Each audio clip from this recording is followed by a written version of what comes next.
Salve a tutti ragazzi, ben trovati su Kristal Cross Music Production e benvenuti a un nuovo video reaction che continua la nostra serie di video di Jim Lill in cui praticamente vengono piano piano smontati, verificati, diciamo testati sul campo alcuni miti che riguardano principalmente, mi viene da dire, il mondo della chitarra, ma scoprirete non solo, e sono utili per tantissime cose, uno in particolare che presto vedremo.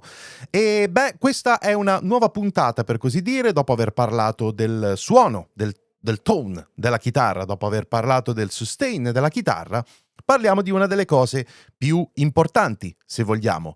Da dove viene il suono nel cab, cioè nello speaker, nella cassa della chitarra, che è, se vogliamo, non dico ma una delle parti più importanti in assoluto del suono della chitarra, semplicemente per il fatto che esce sempre tutto da lì, indipendentemente dalla chitarra che usi e dall'ampli che usi, dai pedali che usi, alla fine quel suono deve uscire da qualche parte. E quella parte è un cabinet, che sia fisico o virtuale, resta sempre un cabinet. E la domanda che si fa Jim Lill è: ma cosa determina il suono di uno speaker cab, cioè di un cabinet in cui ci sono dei coni, degli speaker? E vedrete che è molto interessante anche questo, molto molto bello. Quindi, ragazzi, andiamola a vedere insieme. Come sempre attivo i sottotitoli automatici, purtroppo il parlato è in inglese, ma insomma, se non sapete l'inglese più o meno riuscite a seguire, ecco.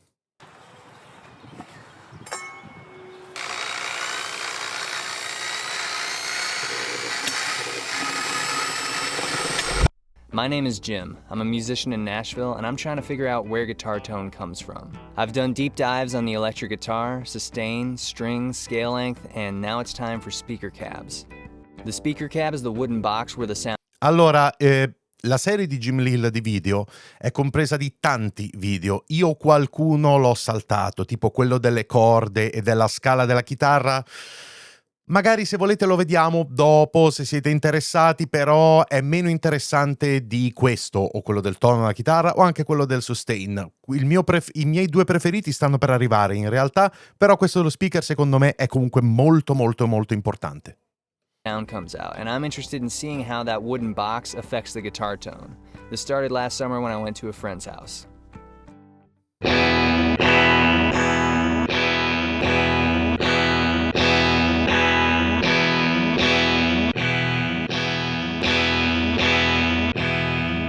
That's a lot of different sounds. Sì. Then over Christmas I brought my Tanti. amps and cabs up north to Michigan and started testing them out.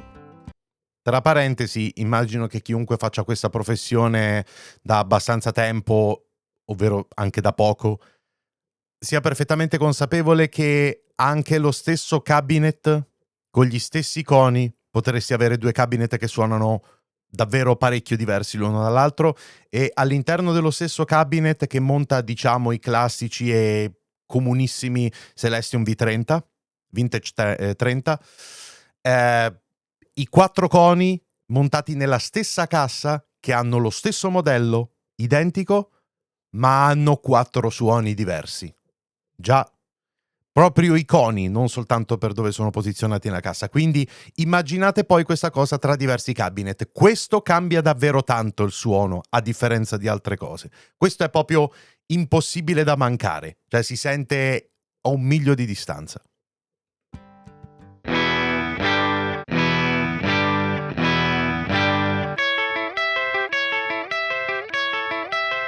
In these three cabs, the speaker model was the same. The loop of playing was the same. Oh, What could be ecco. causing the differences in sound between them? Quello che avevo appena detto. I went on the internet and read everything I could.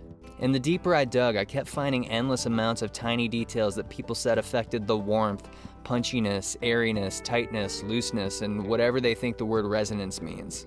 If every single one of these things contributes to the tone of a guitar cab, then cab building must be an extremely detailed process that requires a true craftsman's precision to get everything right. Otherwise, the cab might kill the warmth, punchiness, airiness, tightness, looseness, and resonance. So I did the work and took my unskilled hands and shot for the absolute floor of guitar cab tone.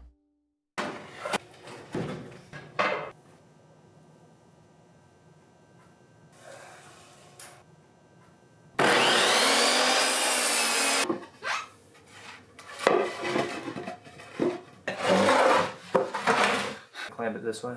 Don't kill yourself on that. I'll try not to.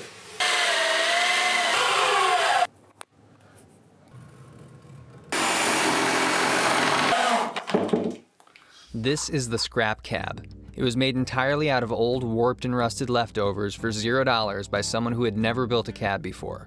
I expected rattles, buzzes, no low end, no high end, an absolute sonic mess, but I loaded it up with 2 vintage 30s and played a loop through it and my orange cab.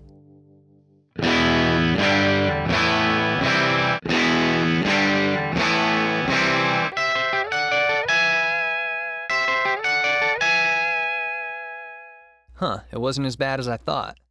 È Maybe I'm diverso, crazy, ma non but I così don't think male. the sonic distance between these two cabs is big enough for 100 different factors to all make their own audible difference. So back in Nashville, I wanted to go further, and I thought it'd be really cool to have some kind of way to run the same all-encompassing test through a bunch of different cabs that showed exactly what the differences were. So I did the work, and I learned how to use a piece of software called Room EQ Wizard. Esatto. Now I could send a sweep of every Utilissimo. frequency humans can hear through my cabs, and the program would show me what that cab does to any signal that gets put into it. Here, I'll show you.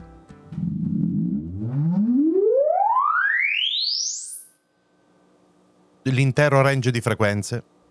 E questa In è, general, the questa è la more different these risposta. lines are, the more different the tone sounds. I marked a spot on the floor and carefully placed the mic the same distance from the speaker each time and ran about 100 tests on guitar cabs trying to answer every question I've ever had. You with me? Let's go. First, I tested my car combo, then took the back panels off and it wasn't that big of a change, took the chassis out and it wasn't that big of a change, then took the speaker out, and that is significant change number 1. A speaker sounds different by itself than it does in a cab. Ok. I didn't want to tear apart my car any further, so I decided to build a cab that I could mess with for testing, and I knew from earlier that I wasn't very quick or accurate cutting circles with a jigsaw, so I wondered, do 11-inch hole saws exist? Risposta sì.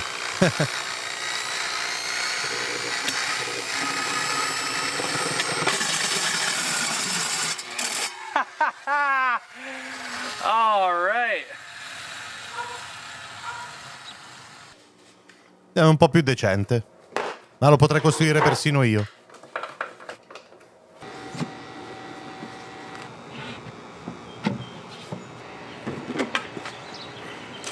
With the new cab, I thought it'd be cool to test molto sections leggero. one at a time, so I tried speaker versus baffle, then baffle versus frame, then frame versus closed back.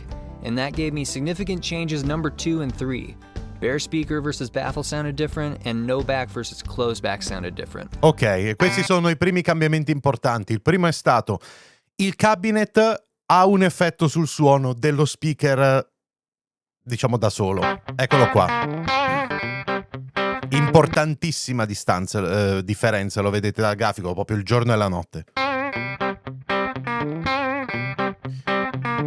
Ok, presenza, cioè open back e closed back sono due tipi di cabinet oltretutto molto comunemente usati e venduti, no? Molti combo Fender per esempio sono open back e moltissimi cabinet Marshall, Mesa, Angle eccetera invece sono closed back, sia piccoli che grandi. Quindi questa è una differenza importante, lo vedete qua nel grafico.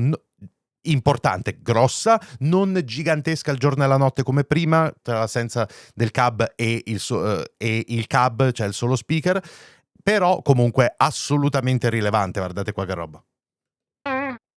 When I put the back on, the cab had a rattle on the low notes, so I put a couple more screws in the baffle, that wasn't it, added feet, that wasn't it, and put a couple more screws in the back, and that was the issue. So call that significant change number 4.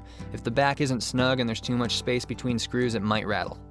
Ok, sì, questo però è un problema di costruzione del cabinet, nel senso, qualunque cabinet acustico dove arrivano delle vibrazioni, delle cose, eccetera, ovviamente deve essere costruito bene, non lasciando i vari gap, perché se no comincia a vibrare, no? L'aggiunta di viti, rinforzi, riempire diciamo, gli spazietti aperti con del materiale, ovviamente sì. Però non è tanto una cosa sonora, è più un eliminare il disturbo che deriva da qualcosa che hai fatto male, ecco.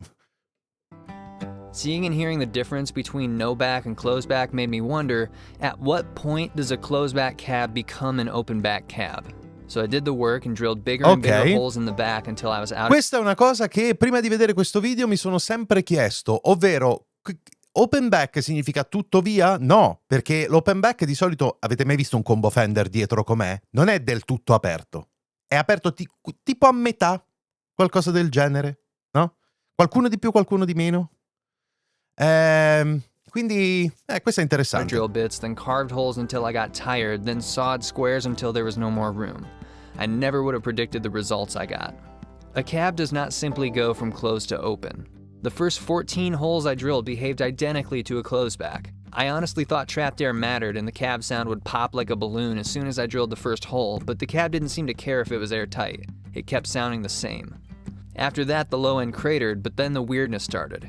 At 7.5 inches, the low end started coming back, and then it came back more and more until the back was completely off and the low end had a steady slope again.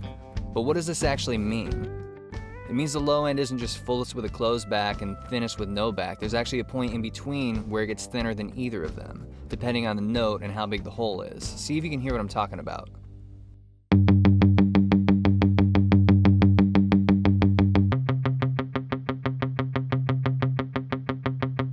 But cabs usually don't. Guardate che è una differenza che non è così intuitiva. È una delle cose in questo video che mi ha sorpreso di più.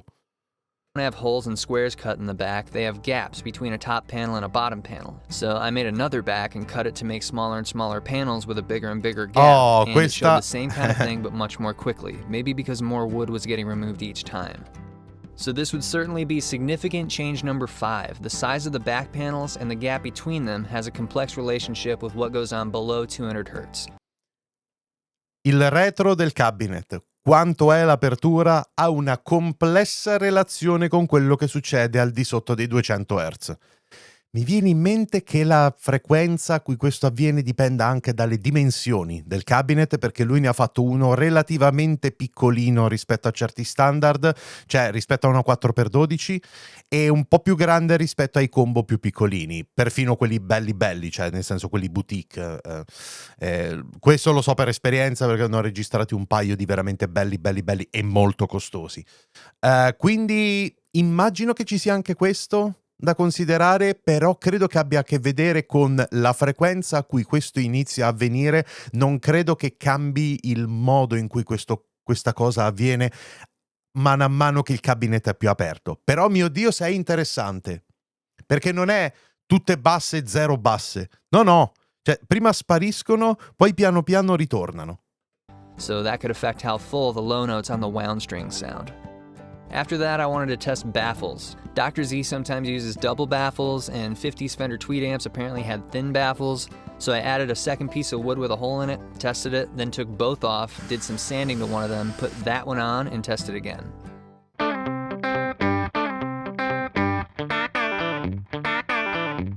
Now that I had this thinner, more flexible piece of wood, I wanted to test floating versus fixed baffles. The idea is that fewer screws lets the baffle flex more, and that causes some kind of different sound. I'm not sure what. So I tested from 2 to 8 screws, both open and closed back, and the lines were almost identical no matter how many screws were in. Maybe floating versus fixed baffle isn't a thing.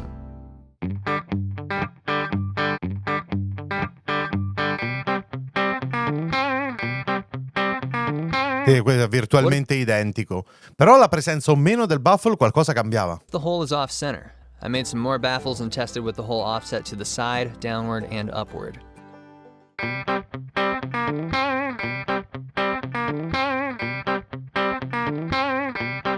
C'è un po' di cambiamento, ma... What about slanted versus straight cabs? I tested my 112 straight and flush with the edge of the frame, then slanted backward, and then straight but recessed back a couple inches.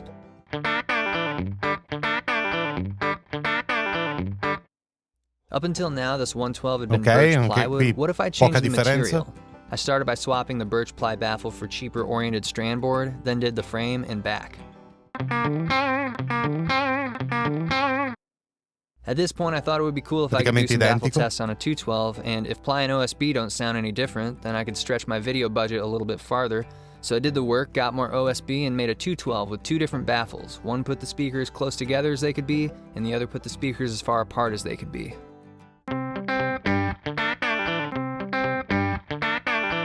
60s po' Fender di Bassman and differenza. Bandmaster cabs had dividers between the speakers, so I made a divider and put it between the speakers, and this gave me significant change number 6. A 60s Fender style internal divider adds a little bit of low end. Listen for it on the low G note.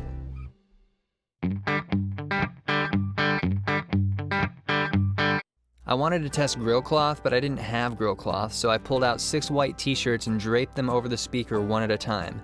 And every single one of them messed with the sound across the whole spectrum, with an extra big drop-off around 700 and up. So, significant change number 7, t-shirts over the speaker affect the tone. Direi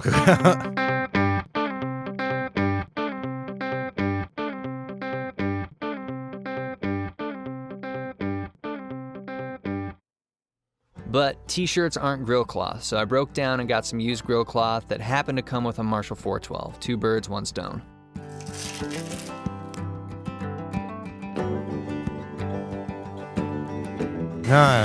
che bel lavoro.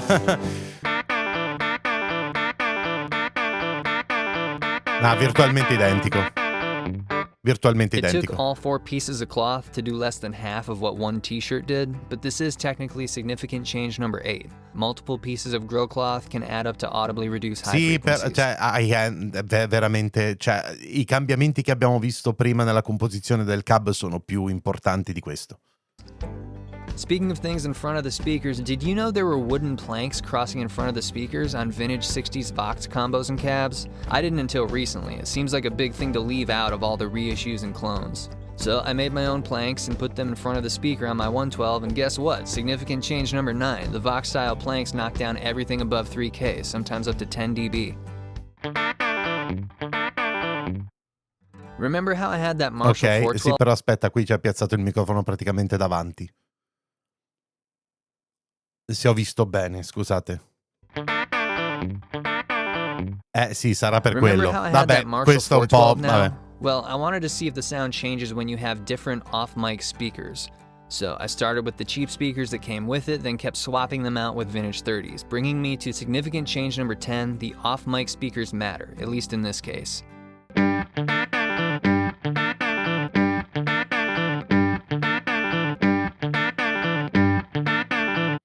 Sì. What about that post Sì, beh, la presenza di 4 speaker insieme ovviamente contribuisce, questo sì. in the back of Marshall cabs? I read that it makes the front and back resonate in phase. Well, okay, let's see.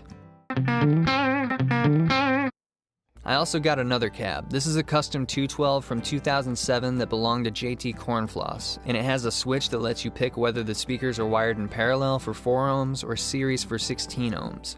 What kind of difference does this make?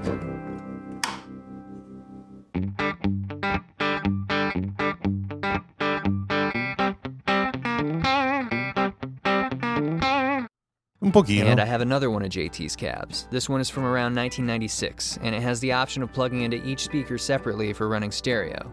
It has 2 of the same speakers, so this is a good chance to test how much of a difference 1 versus 2 speakers makes when everything else about the cab stays the same.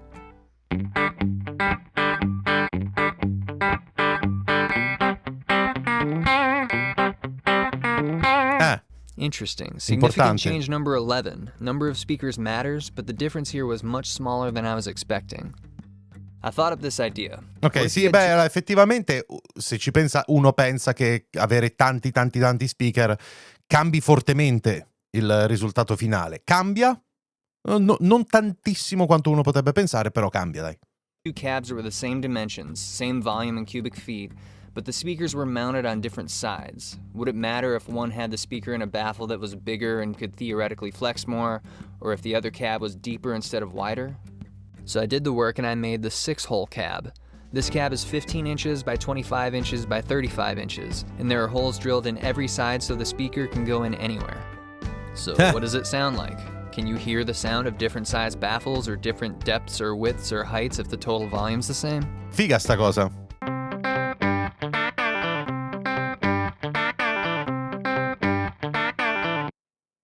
By now, I've tested almost everything I can think of about a guitar cab, except for the elephant in the room, cab size.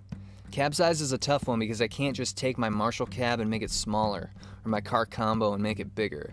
And even if I borrowed cabs from everyone I know, there would still be too many differences in how they're built to pinpoint what effect size had. Quindi li ho So I costruiti did the tutti. These are the 9 size cabs. The Cristo. difference between them is their size. There are 3 112s, 3 212s, and 3 412s. They run from very small to very big, but their dimensions are no accident. I went to sweetwater.com and made a spreadsheet of the dimensions of every 112, 212, and 412 cab they sell. And I built a cab for each format that has the minimum dimensions, the average dimensions, and the maximum dimensions. So the smallest size has the narrowest width of any cab. Io adoro questo ragazzo comunque, perché ha preso nel limite del possibile, cioè ha cercato di rappresentare davvero la cosa più reale possibile che le persone si ritroveranno davanti. Veramente bella sta cosa. E ora una volta ho registrato un combo che era forse un po' più grande di quello più piccolo. Era impressionante, bello, però era di uno di quei marchi boutique, costava tipo 3.000 euro. The shortest height of any cab, and the shallowest depth of any cab. The largest size has the widest width of any cab, the tallest height of any cab, and the deepest depth of any cab. Then the middle size has the average width of all widths, the average height of all heights, and the average depth of all depths. This goes for 112s, Quindi è una media di 212s, tutte e and tre 412s. le dimensioni. All of them were tested Ok. with no back and with a closed back. It was at this point that the video went way over budget, so these cabs are going to be sponsored by my PayPal email address. If you Okay. send money to this email address through PayPal, I will receive it. No need to drag other companies into this one. I remain independent and unbiased. First, let's look at the absolute extremes. Here's the minimum size open back 112 versus the maximum size closed back 412. Veramente tanto diversi. Sì. Now the smallest and biggest of each format, both open and closed.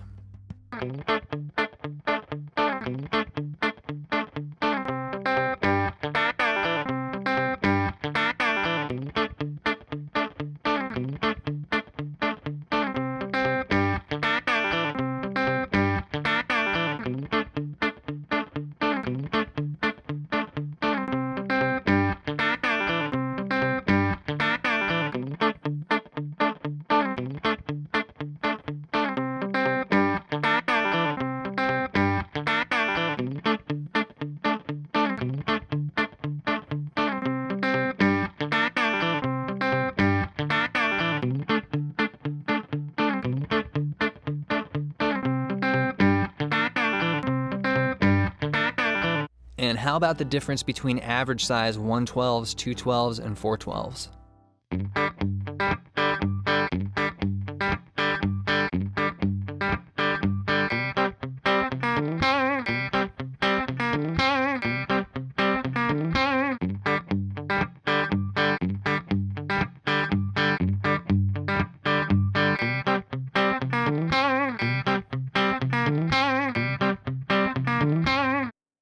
So, significant change number 12, cab size matters. La dimensione That's del 12 cabinet. things Sì. that seem to significantly affect the tone of a guitar cab. Quick recap.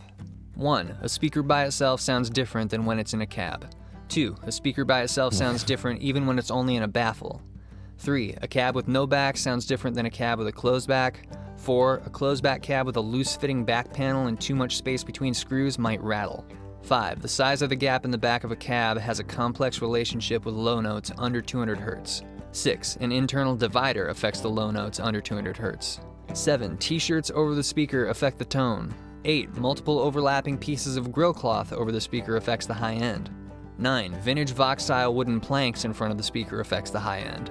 10. The off-mic speaker can affect the tone. 11. The number of speakers affects the tone. And 12. The size of the cab affects the tone. All of the other things, like impedance, floating versus fixed baffle, slanted versus straight, plywood versus OSB, they didn't really move the needle. And these results might seem confusing. They weren't exactly what I was expecting. I'm just a musician, I don't know anything about physics, but after listening to all the tests, looking through all the data and doing a little bit of wavelength math, I think I might have one possible explanation. What if we don't hear the cabs? What if we don't hear them vibrate, don't hear them resonate? What if we only hear the speaker, and the cabs cause the speaker to move differently by making some frequencies easier and some frequencies harder? The lows and mids from the front of the speaker will wrap around the cab and either cancel or add together with the back of the speaker. And that path will be different if it's open versus closed or a different shape and size. The lows and mids from the back of the speaker will bounce off the inside walls and either cancel or add together with themselves, and that will be different if it's open versus closed back or different shapes and sizes. If the material, like wood, generally doesn't let sound through and reflects it back, it might just be the geometry that makes the cab affect guitar tone the way it does. If this is the case, then any two cabs that have similar enough geometry and have materials that transmit and reflect sound similarly enough should be able to be extremely different in other ways and still sound pretty close to each other. So I asked myself, what's the dumbest material I can make a guitar cab out of?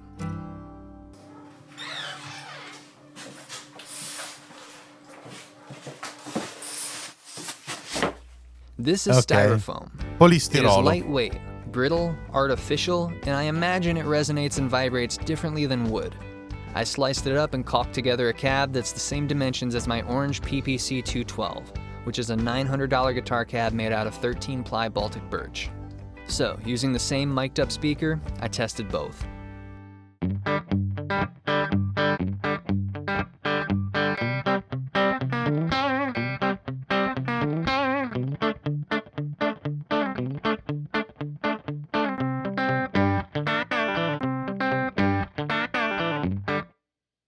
Which do you think was which?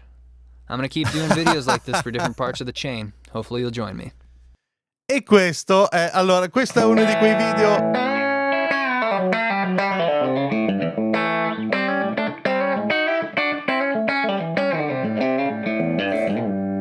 Questo è, ragazzi, uno di quei video che, cioè, io francamente quando l'ho visto per la prima volta ho pensato, no, alcune cose mi hanno sorpreso, pensavo che avrebbe fatto più differenza e alcune cose mi hanno sorpreso nel senso che pensavo che avrebbe fatto meno differenza, ok? Quindi qualche sorpresa c'è stata, ma grosso modo me lo immaginavo che la presenza del cab, le dimensioni del cab, la profondità del cab, il numero degli speaker, il cab che sia open o closed back, il cab quanta apertura abbia, eccetera, avrebbero comportato delle differenze sonore. E infatti si può vedere che hanno delle differenze sonore, quindi diversi cab con diverse caratteristiche concrete, no? Effettivamente suonano diversi. Però poi arriva il finale con il polistirolo cab e sfido chiunque a trovare delle differenze sufficientemente sostanziali tra questi due cabinet.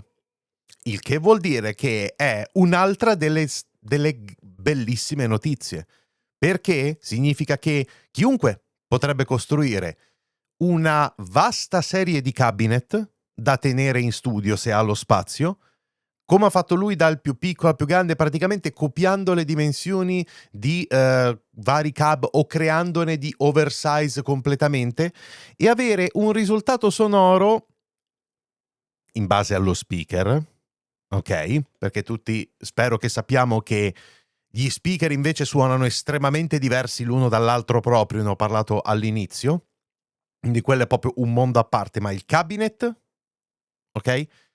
Beh, si possono tecnicamente costruire senza troppi problemi, se si fa decentemente il lavoro, cabinet di chitarra che hanno,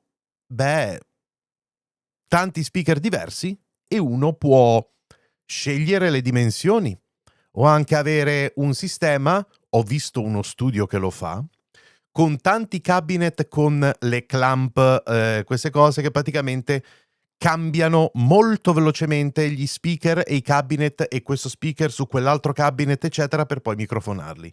È una cosa che io personalmente non ho fatto perché francamente non ho lo spazio nel mio piccolo studiolo per fare una cosa del genere e anche perché francamente mi sto sempre di più avvicinando al mondo dei cab virtuali, cioè gli IR, le Impulse Response.